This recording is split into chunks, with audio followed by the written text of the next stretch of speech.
আজিমপুর ছাপড়া মসজিদে ইফতার বিতরণের আয়োজন করছে। বিষয়টা খুব ভালো লাগলো।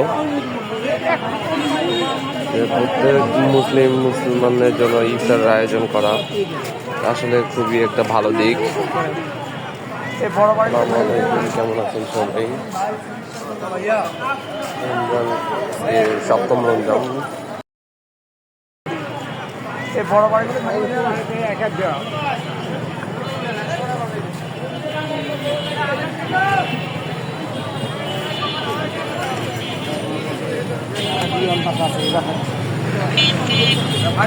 এখন আজিমপুর ছাপড়া মসজিদে আছি। তো ইফতারের আয়োজন করছে, মোটামুটি ভালোই লাগলো।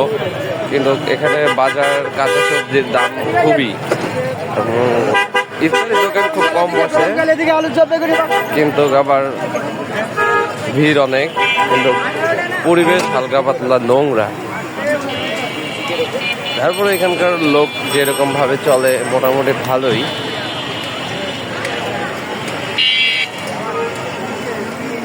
ময়লা পরিবেশ, কিন্তু তারপরও মানুষজন ইফতারি কেনা বেচা নিয়ে ব্যস্ত। অস্বাস্থ্যকর পরিবেশ একটু। আসলে সিটি কর্পোরেশন করে কি জানি না, রোজা রমজান মাস একটু রাস্তাঘাট পরিষ্কার রাখার ব্যবস্থা করবে, এটাই তো স্বাভাবিক, তাই না? তারপরও মানুষ খাবার দাবার নিয়ে ব্যস্ত। সারাদিন রোজা ছিল। এই যে দোকানে ভিড়, প্রচুর জিলাপি।